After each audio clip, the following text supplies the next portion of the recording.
सुप्रभात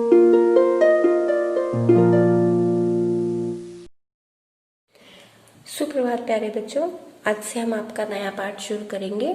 पाठ 10 श्रवण कुमार। आपका पाठ 8 और पाठ 9 को अभी छोड़ा गया है।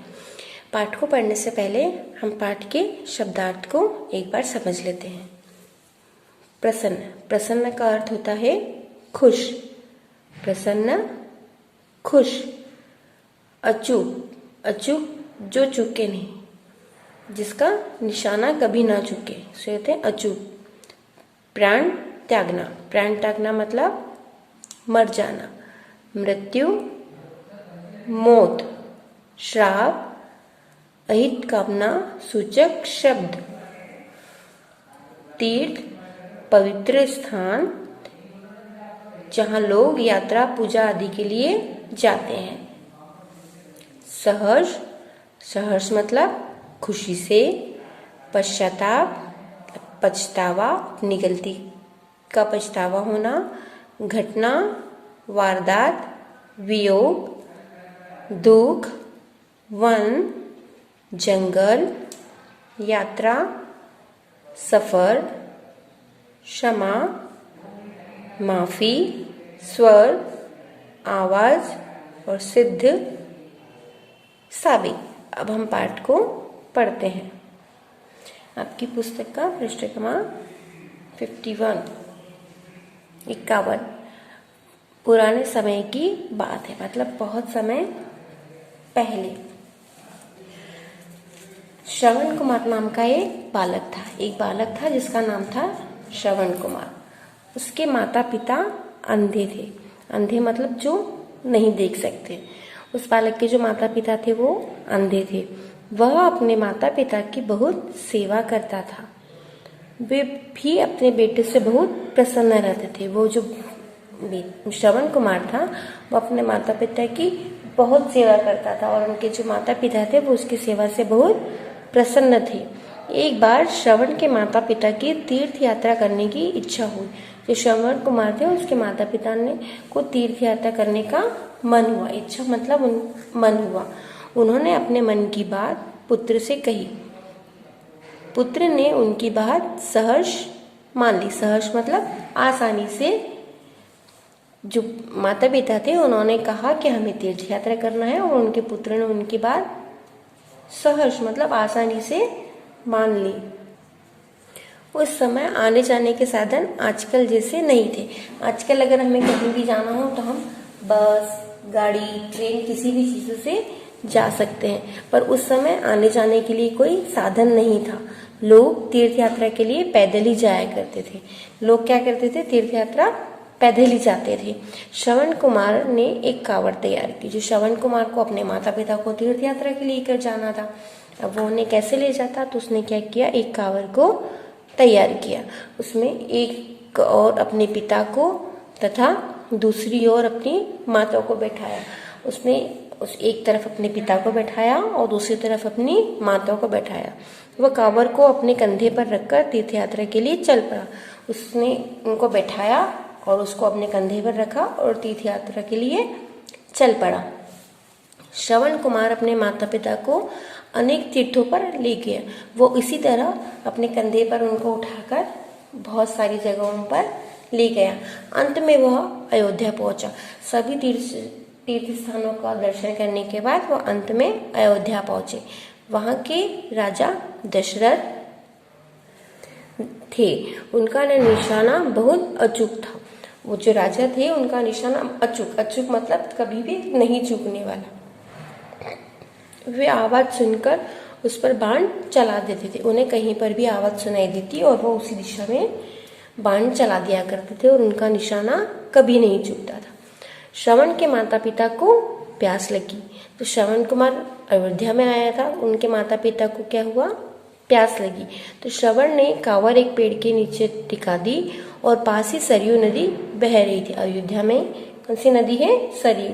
तो वहीं से एक सरयू नदी बह रही थी। वह माता पिता के लिए पानी लेने सरयू नदी के किनारे पर चला गया। उसने कंधे से कांवर उतारी, पेड़ के नीचे रखी और अपने माता पिता के लिए पानी लेने नदी के किनारे पर गया। श्रवण कुमार ने अपना बर्तन नदी के पानी में डुबोया तो इससे कुछ आवाज हुई। उस समय राजा दशरथ पेड़ों के पीछे छुपे हुए थे। वे हिरण का शिकार करने आए थे। उन्होंने समझा कि कोई हिरण नदी में पानी पी रहा है। उन्होंने उसी आवाज की ओर अपना बाण छोड़ दिया। जब श्रवण कुमार नदी में गया और उन्होंने बर्तन को पानी में डुबोया तो पानी की आवाज हुई। राजा दशरथ जो पेड़ों के पीछे छुपे थे हिरण का शिकार करने के लिए, उन्होंने समझा कि कोई हिरण नदी में पानी पी रहा है और उनका निशाना तो अचूक था। उन्होंने उसी आवाज की ओर अपना बाण छोड़ दिया और बाण सीधा श्रवण की छाती में जाकर लगा। वह बाण श्रवण कुमार की छाती में लगा और वह जोर से चीख उठा। उसकी आवाज सुनकर राजा दशरथ दौड़े आए। जैसे ही वो चीखा तो राजा दशरथ दौड़कर नदी के किनारे आए। घायल श्रवण को देखकर उन्हें अपनी भूल पर बहुत पश्चाताप हुआ और उन्होंने श्रवण कुमार से माफी मांगी। जब उन्होंने देखा कि अपने द्वारा छोड़े गए बाण से श्रवण कुमार घायल हो गया है तो उन्हें अपनी गलती पर बहुत पश्चाताप हुआ कि उन्होंने बिना देखे सिर्फ आवाज सुनकर ही बाण को छोड़ दिया था। तो उन्होंने क्या किया, फिर उन्होंने श्रवण कुमार से माफी मांगी। तो जब उन्होंने श्रवण कुमार से माफी मांगी तब श्रवण बोला, राजन, राजन मतलब राजा, राजन आप मेरी चिंता न करें। पास ही एक पेड़ के नीचे मेरे अंधे माता पिता प्यासे बैठे हैं, आप उन्हें पानी पिलाएं। यह कहकर श्रवण ने अपने प्राण त्याग दिए। मरते मरते भी श्रवण कुमार को अपने माता पिता की चिंता थी तो उन्होंने राजा से कहा कि एक पेड़ के नीचे मेरे माता पिता हैं जो प्यासे हैं, आप उनको पानी पिला दीजिए। यह कहकर श्रवण कुमार ने अपने प्राण त्याग दिए। प्राण त्याग दिए मतलब वह मर। सारी बात सुनकर राजा दशरथ को बहुत दुख पहुंचा। वे पानी लेकर श्रवण के माता पिता के पास पहुंचे। दशरथ की आहट से उन्होंने पहचान लिया कि यह उनका पुत्र श्रवण नहीं कोई और है। जब श्रवण राजा दशरथ को पता चला तब उन्हें इस बात का बहुत दुख हुआ, पर उन्होंने श्रवण कुमार ने कहा था कि अपने उनके माता पिता को पानी पिलाएं, इसलिए वे पानी लेकर श्रवण कुमार के माता पिता के पास पहुंचे। राजा दशरथ की आहट से उन्होंने पहचान लिया कि उनका पुत्र श्रवण नहीं है। श्रवण कुमार के माता पिता अंधे थे पर उन्होंने आहट से पहचान लिया कि यह उनका पुत्र नहीं कोई और है। राजा दशरथ ने कांपते स्वर में उन्हें सारी घटना कहकर सुनाई। जो राजा दशरथ थे उनके पास गए और उन्होंने सारा कहा कि किस तरह उनका बाण उनके पुत्र को लगा और उन्होंने अपने प्राण त्याग दिए। पुत्र की मृत्यु का समाचार सुनकर माता पिता बेचैन हो गए। उन्होंने राजा दशरथ को श्राप देते हुए कहा, राजा दशरथ, जिस तरह आज हम पुत्र के वियोग में तड़प तड़प कर मर रहे हैं, तू भी एक दिन इसी प्रकार अपने पुत्र के वियोग में मरेगा। जब श्रवण के माता पिता को उनके पुत्र की मृत्यु का समाचार मिला तो उन्होंने राजा दशरथ को श्राप दे दिया कि राजा दशरथ, जिस तरह हम अपने पुत्र के वियोग में मतलब पुत्र के मरने पर तड़प तड़प कर मर रहे हैं, तुम भी इसी तरह एक दिन अपने पुत्र के वियोग में तड़प तड़प कर मरोगे।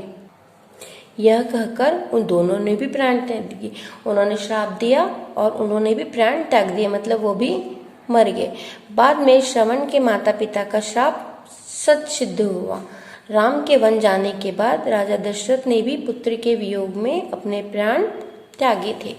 जब श्रवण कुमार के माता पिता ने उनको श्राप दिया था राजा दशरथ को, वो श्राप सच भी साबित हुआ। जब भगवान राम वन गए तब उसके बाद क्या हुआ था, राजा दशरथ ने भी अपने पुत्र के वियोग में तड़प तड़प कर अपने प्राण त्याग दिए थे। यहाँ हमारा पाठ पूरा हुआ। हम इसके आगे का अभ्यास आपके अगले वीडियो में करेंगे।